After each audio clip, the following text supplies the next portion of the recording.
to Liverpool is in the news currently after it emerged Amazon owner Jeff Bezos is part of a consortium to buy 30% of the club. Club is valued at $4.5 billion. Wow.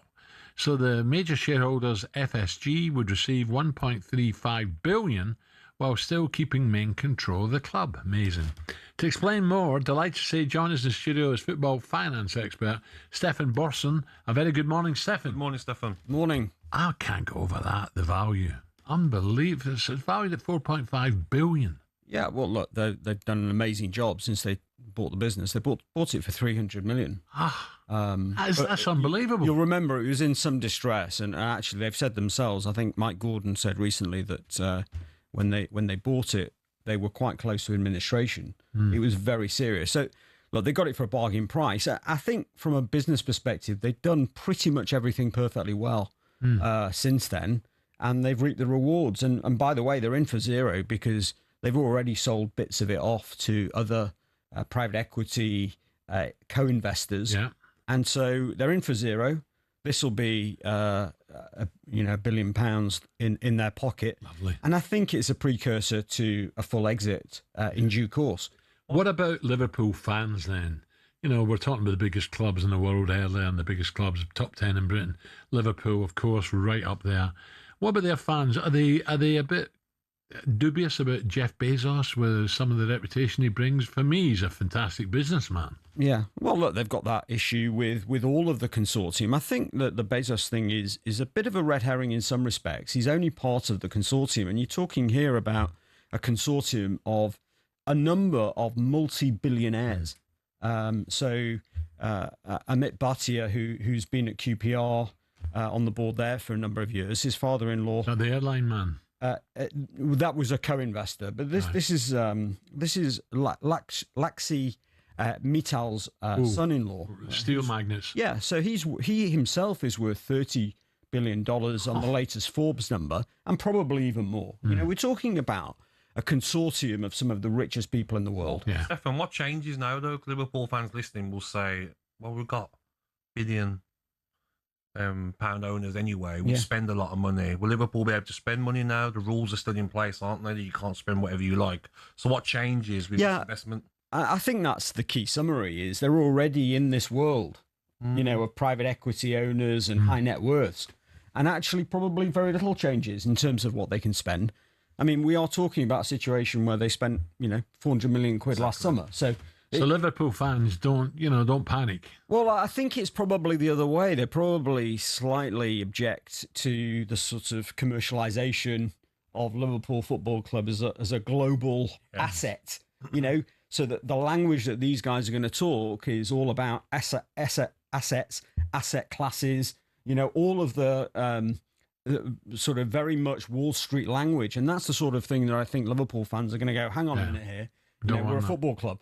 And it's going to get away from that. But that's the nature of all of the top clubs now, that certainly the top six, they're in the valuation parameters sort of 6 times their revenue, which makes them multi-billion pound organisations. Now, on a scale, nothing like that, way, way down, there's an interesting story in the AFL over changes to salary caps in League One, just League One, which have prompted the PFA to take legal action against. Tell us a little bit more about this, Stefan. Yeah, so they've had in place a scheme that limits salaries to 60% of revenue.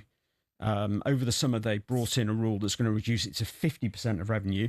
And they're also... Why is this? Well, because League One clubs lose a lot of money. And at the moment, the whole league is really supported by the owners. And they're trying to make it more viable going forward. Average expenditure on players is really driven up over the last 4 or 5 years. It's almost double.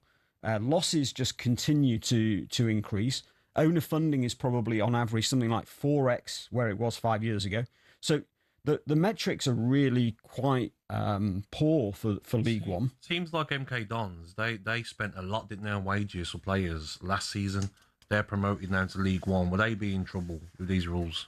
Well, they'll be captured by them. I mean, I think if you look at teams, even teams that are doing well in League One and get promotion, they're losing tens of millions of pounds. So all of these teams are captured, and the league says, look, we've got to reduce the spending. Of course, the biggest line of expenditure in these football clubs are on the players. But of course, the PFA says, hang on a minute, we're not going to effectively be the big losers here. And they do have a collective bargaining right, the PFA. There's an organisation that effectively gives them the veto on major changes to the way that these structures work. So the key here on the litigation is the change from 60% to 50%, is that considered a major change? And the EFL say that's not a major change, it's just effectively a tweak. And the PFA say, hang on a minute, this is a major change and we have to approve it. Yeah. Okay, one last one. Manchester United, we spoke to Andy Mitten earlier, the journalist all over United. He said Manchester United's days of spending are over. Why would that be? I think it's temporary, to be honest. This is about what we talked about before in terms of Liverpool. You've had a private equity owner in Ineos come in, and they have a different approach, and they think they can do it in a kind of more conventional private equity manner, where they can beat the market by spending less than the market. They can reduce the wage bill. They can be smarter in the transfer market. We'll see if it works. No club has sustained success at the top of the game with a wage bill that's going to be 25-30% lower than City, Liverpool, Arsenal. That's what United are trying to do this season. Now, can they do it? Well, it's going to be a challenge. They're going to have 60 games, not 40.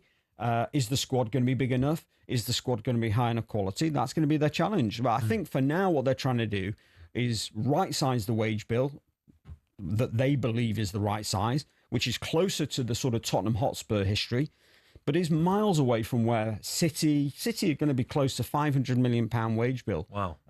Going into this season. Liverpool are going to be close to 500 million.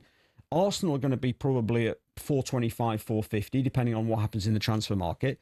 And Manchester United are probably going to be around about 325, 350. Wow, big difference. Big difference. And that's going to be their big challenge. Can they sustain top four football with just a much lower cost base?